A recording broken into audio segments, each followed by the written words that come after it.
Good morning students, मैं मुकुल माधव आज आप लोग का एक बार फिर से स्वागत करते हैं। आज हम लोग क्या देखने वाले हैं, linear equation in two variable, pair of linear equation in two variable, जो क्लास 10 में इंपॉर्टेंट एक्सरसाइज है। दो संख्याओं वाले समीकरण के जो युग्म होते हैं उनको इसमें देखेंगे। तो ये इसका जो फॉर्मेट होता है linear equation in two variable, कोई भी लीनियर इक्वेशन अगर दो वेरिएबल का होगा तो उसमें याद रखिएगा कि a1x plus b1y plus c1 equal to 0। पहला इक्वेशन ये इस फॉर्मेट में का होगा। दूसरा इक्वेशन जो होगा उसमें a2x plus b2y plus c2 equal to 0। इसको इक्वेशन नंबर 1 बोलेंगे, इसको इक्वेशन नंबर 2 बोलेंगे। तो इस प्रकार से इसमें a1 b1 c1, इसमें a2 b2 c2, ये इसको हम लोग क्या बोलते हैं, कांस्टेंट बोलते हैं। और इसमें x और y क्या होता है, मेरा वेरिएबल होता है। और इस टाइप के जो इक्वेशन होंगे, इस इक्वेशन को हम लोग विभिन्न मेथड से इसको हम लोग यहाँ पे बनाएंगे। तो यहाँ पे आपका प्रश्नावली 2A आज हम लोग देखने वाले हैं। उसमें पहला क्वेश्चन है कि 3x minus 2y plus 1 equal to 0 को संतुष्ट करते हुए रिक्त स्थान को भरे। तो पहला क्वेश्चन क्या था कि जब x इक्वल टू 1 हो तो y इक्वल टू डैश होगा। x इक्वल टू 1 है तो y इक्वल टू क्या होगा। तो इक्वेशन आपका क्या था कि 3x minus 2y plus 1 equal to 0। देखिए a1x plus b1y plus c1 equal to 0। तो ये एक इक्वेशन दे दिया था। इसमें x के जगह पे 1 पुट करेंगे। तो यहाँ x के जगह जब 1 डालेंगे तो 3 into 1 minus 2y plus 1 equal to 0। तो 3 into 1 3 minus 2y plus 1 equal to 0। तो 3 यहाँ 1 3 1 4 माइनस 2y इक्वल टू 0। तो माइनस 2y इक्वल टू, ये प्लस उठ के उधर जाएगा तो माइनस 4 हो जाएगा। तो y इक्वल टू माइनस से माइनस कैंसिल हो गया, y इक्वल टू 4/2। तो 2 2 जा 4 विच इम्प्लाइज y का वैल्यू कितना आ गया, 2 आ गया। तो यहाँ y के इक्वल टू, यहाँ y इक्वल टू क्या हो जाएगा, 2 हो जाएगा। तो ये linear equation in two variable का अगर क्वेश्चन रहेगा तो अगर इसमें अगर जैसे सेकेंड क्वेश्चन है कि जब y इक्वल टू 5 हो तो x इक्वल टू क्या होगा। तो ये जो इक्वेशन है 3x minus 2y plus 1, 3x minus 2y plus 1 equal to, सबसे पहले 0 लिख लेंगे। इसमें क्या किया है, क्वेश्चन नंबर 1 में आपको x का वैल्यू 1 दिया था, क्वेश्चन नंबर 2 में क्या किया, y का वैल्यू 5 दे दिया है। तो यहाँ y के जगह 5 डाल दीजिए। तो 3x minus 2 into 5 plus 1 equal to 0। तो 3x माइनस 5 टू जा 10 और प्लस 1 इक्वल टू 0। तो 3x माइनस 10 और प्लस 1 माइनस 9 इक्वल टू 0। तो 3x इक्वल टू क्या हो जाएगा, माइनस 9 उठ के अगर उधर जाएगा तो हम जानते हैं कि साइड चेंज साइन चेंज, तो इक्वल टू के पहले माइनस है, उठ के उधर जाएगा तो माइनस हो क्या हो जाएगा, प्लस हो जाएगा। तो 3x इक्वल टू 9, तो x इक्वल टू 9/3, 3 3 जा 9। तो x का वैल्यू कितना हो जाएगा, 3 हो जाएगा। तो इस प्रकार से यहाँ पे x इक्वल टू क्या लिख देंगे, 3 लिख देंगे। और पहला क्वेश्चन में x इक्वल टू जब 1 था तो y इक्वल टू 2 हो गया। और दूसरा क्वेश्चन में जब y इक्वल टू 5 था तो x इक्वल टू 3 हो गया। तो क्या बोल रहा है, क्वेश्चन नंबर 2 में बताना है हमको कि सही गलत को पहचाने। तो क्वेश्चन नंबर 2 का पहला है कि समीकरण 5x minus 2y equal to 7 का एक हल x equal to 3 y equal to 4 है। तो ये बात सही है या गलत, ये बताना है। तो बताना क्या है, पहला क्वेश्चन है कि 5x minus 2y equal to 7, ये आपका इक्वेशन है। और x इक्वल टू 3 दिया हो, y इक्वल टू 4 दिया, इसमें डाल दीजिए। तो 5 इंटू एक्स के जगह पे 3 डालिए, माइनस 2 इंटू वाई के जगह 4 डालिए और इक्वल टू 7 लिखिए। तो 5 3 जा 15 माइनस 4 दूना 8 बराबर 7। तब 15 में से 8 घटाइएगा तो 7 बराबर 7 आ गया। इसका मतलब ये क्या है, सही है। तो क्वेश्चन नंबर 1 का जो आंसर होगा वो क्या होगा, सत्य होगा या सही लिख देंगे। क्वेश्चन नंबर 1 का आंसर सही है। क्वेश्चन नंबर 2 में है कि प्रत्येक समीकरण युग्म ax plus b plus c equal to 0 और dx plus e plus f equal to 0 का एक हल होता है। तो नहीं, इसका एक हल नहीं होता है, एक से अधिक हल होता है। तो इसमें लिख देंगे कि ये क्या है, मेरा असत्य है। असत्य है मतलब गलत है, मतलब ट्रू फॉल्स में तो ये फॉल्स हो जाएगा। अविरोधी समीकरण युग्म a1x plus b1y equal to c1 और a2x plus b2y equal to c2 समीकरण है। तो इसका एक से ज़्यादा हल नहीं होता है, इसका एक ही हल होता है। तो ये क्या हो जाएगा, सही हो जाएगा। ठीक है। अगला क्वेश्चन है कि 4 के अतिरिक्त p के सभी मानों के लिए युगपत समीकरण 4x plus p y equal to -8, 2x plus 2y equal to -2 का अद्वितीय हल होगा। तो इसको जब बना के देखते हैं, p का जो वैल्यू इसमें दिया हुआ है कि p के अतिरिक्त 4 के अतिरिक्त p के सभी मानों के लिए, तो यहाँ पे p के जगह पे क्या करते हैं, 4 डाल देते हैं। तो क्वेश्चन क्या है कि 4x plus 4y equal to -8।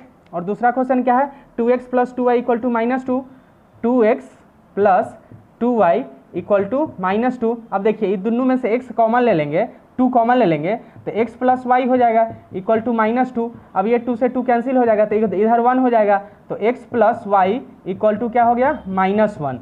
और इसमें इधर अगर 4 कॉमन ले लेते हैं तो x प्लस वाई हो जाएगा इक्वल टू -8 होगा।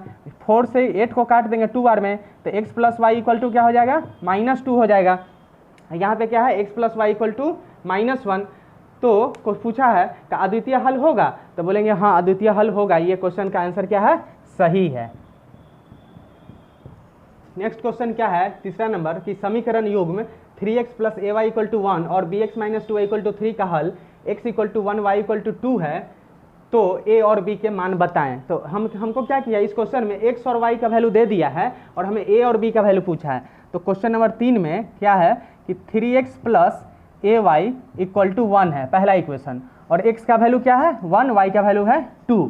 तो 3 इंटू एक्स के जगह 1 प्लस x के जगह पे 1 इंटू प्लस ए इंटू वाई के जगह पे कितना है 2 इक्वल टू 1। तो देखिए 3 into 1 3 plus 2 into a 2a equal to 1। ये 3 को उठा के उधर कर लेंगे तो 2a इक्वल टू क्या हो जाएगा 1 माइनस 3, तो 2a इक्वल टू क्या हो जाएगा -2, तो a इक्वल टू क्या हो जाएगा -2/2।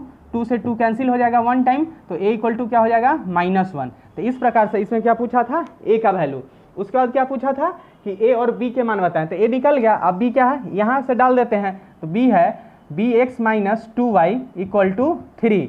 तो b का वैल्यू हमको नहीं पता है, b निकालना है, तो b इंटू एक्स का वैल्यू है 1 क्वेश्चन में दिया, -2 इंटू वाई का वैल्यू 2 दिया हुआ है इक्वल टू है 3। तो b इंटू 1 b हो जाएगा, और -2 2 जा 4 इक्वल टू 3। तो b इक्वल टू क्या हो जाएगा 3, और -4 उठ के उधर जाएगा तो +4, तो +4, तो b इक्वल टू 4 + 3 7। तो इस प्रकार से हम कह सकते हैं कि इसमें a का वैल्यू -1 है और b का वैल्यू 7 है। अब देखिए क्वेश्चन नंबर 4 है कि समीकरण x प्लस वाई बराबर 6 के कितने हल होंगे। तो क्वेश्चन क्या था इसमें, क्वेश्चन नंबर 4 में कि x प्लस वाई बराबर, मान लेते हैं क्वेश्चन में दिया हुआ है 6, एक ऐसे टेबल बना लेते हैं, ठीक है। इसमें क्या करते हैं, सबसे पहले x का वैल्यू डालते हैं, यहाँ पे x का वैल्यू, यहाँ y का वैल्यू। अगर हम बोले कि x का वैल्यू इसमें हम 0 दे दिए, x का वैल्यू क्या दे दिए 0, x के जगह 0 तो प्लस y बराबर 6, तो y का वैल्यू क्या आ गया, x के जगह 0 डाल दिए तो y का वैल्यू कितना आ गया, y का वैल्यू 6 आ गया। अगर x के जगह 1 डाल देंगे, x के जगह 0 के जगह अब क्या कर देंगे, x के जगह 1 डाल देंगे, 0 के जगह अगर 1 डाल देंगे तो 1 + y इक्वल टू 6, तो y इक्वल टू क्या हो जाएगा, y इक्वल टू हो जाएगा 6 - 1 इक्वल टू 5, तो यहाँ पे 5 हो जाएगा। अगर x के जगह 2 डाल दें, x के जगह 2 डाल दें तो y इक्वल टू क्या हो जाएगा 4 हो जाएगा। अगर हम x plus y equal to 6 था, x के जगह बोले -1 डाल दिए, -1 प्लस वाई इक्वल टू 6, तो y इक्वल टू क्या हो जाएगा 6, अब -1 उधर जाएगा तो +1, तो y इक्वल टू क्या हो जाएगा 7। मतलब जो भी वैल्यू हम इसमें डाल रहे हैं तो हमें उसका वैल्यू मिला, अगर x का वैल्यू डाल रहे हैं तो y मिल जाएगा। उसी प्रकार से इसमें अगर हम y के जगह पे कुछ डाल दें तो x मिल जाएगा। कहने का मतलब इसका अनंत हल होगा। क्वेश्चन में क्या पूछा था कि समीकरण x plus y equal to 6 के कितने हल होंगे, तो बोलेंगे अनंत होंगे। क्या होंगे, अनंत। इसका हल कितना होगा, अनंत, नहीं तो इसको इन्फिनिटी। इंग्लिश में क्या बोलते हैं, इन्फिनिटी बोलते हैं, हिंदी में क्या बोलते हैं, अनंत बोलते हैं। तो क्वेश्चन नंबर 5 का 1 क्या है कि वह समीकरण युग्म जिसका एक और केवल एक हल होता है डैश समीकरण कहलाता है। यहाँ रिक्त स्थानों की पूर्ति करना है, तो वैसा समीकरण जिसका एक और केवल एक हल होता है उसको क्या बोलते हैं हम लोग, अविरोधी बोलते हैं। तो यहाँ पे फिल इन द ब्लैंक में क्या भराएगा, अविरोधी, अविरोधी, उसको हम लोग बोलते हैं अविरोधी समीकरण।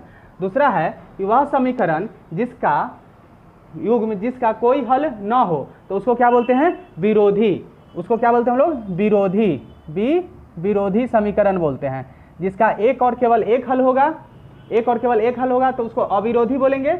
और वह समीकरण युग्म जिसका कोई हल न हो उसको क्या बोलेंगे, विरोधी समीकरण बोलते हैं। उसके बाद क्वेश्चन नंबर 6 में है कि युगपत समीकरण 2x + 3y = 8, 4x + 6y = 7 के कितने हल होंगे। उसी प्रकार से 6 का 2 है कि युगपत समीकरण, मतलब दो इक्वेशन यहाँ पे दे दिया है और पूछा है कि इसके कितने हल होंगे, एक हल होंगे या एक से अधिक हल होंगे या कोई हल नहीं होंगे। तो इस प्रकार से जो समीकरण दिया हुआ है क्वेश्चन नंबर 6 का 1 2 3, इसको बनाने के लिए सबसे पहले हम लोग क्या करते हैं, हम लोग सबसे पहले इसका जो इक्वेशन दिया हुआ है 6 का 1 में लिख लेते हैं कि a1x plus b1y plus c1 equal to 0। दूसरा इक्वेशन होता है a2x plus b2y plus c2 equal to 0।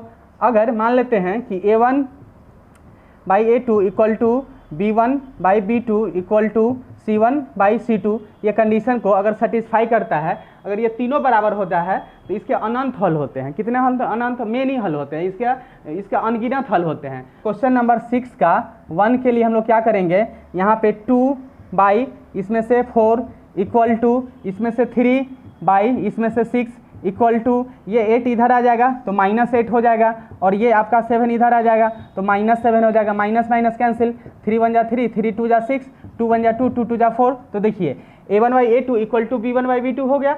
यहाँ पे ये not equal to c1 by c2 है, तो इसके कोई हल नहीं होंगे। ये याद रखिएगा कि a1 by a2 equal to b1 by b2 और नॉट इक्वल टू अगर c1 बाई c2 है, तो यहाँ देखिए a1 by a2 equal to b1 by b2 है, लेकिन 1 बाई 2 1 बाई 2 के बराबर है, लेकिन 8 बाई 7 के बराबर नहीं है। तो हम कह देंगे कि जब a1 by a2 equal to b1 by b2 हो लेकिन c1 बाई c2 के बराबर नहीं हो तो कोई हल नहीं होगा। तो क्वेश्चन नंबर 1 का आंसर क्या हो जाएगा कि कोई हल नहीं होगा, इसका कोई भी हल नहीं होगा, कोई हल नहीं होगा। दूसरा है कि युगपत समीकरण x plus 2y minus 8 equal to 0 और 2x plus 4y equal to 16 के कितने हल होंगे।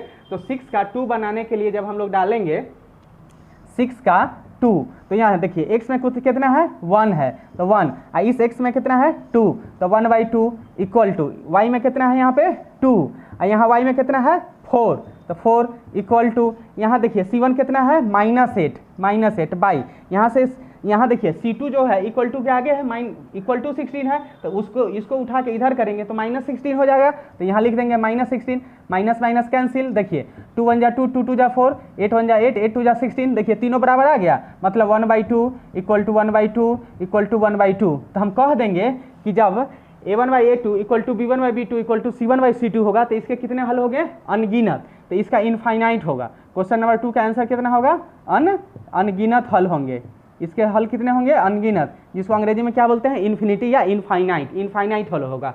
तो याद रखिएगा, याद क्या रखना है कि कोई भी इक्वेशन में अगर a1 by a2 equal to b1 by b2 equal to c1 by c2 अगर आ गया तो हम क्या बोलेंगे इसके अनगिनत हल होंगे। अब क्वेश्चन नंबर 3 देखिए कि समीकरण निकाय 2x plus 3y equal to 7 6x plus 5 equal to 11 के कितने हल होंगे। तो क्वेश्चन नंबर जैसे 1 और 2 बनाए हैं तो अब 3 को चेक करते हैं, क्वेश्चन नंबर 6 के 3 को।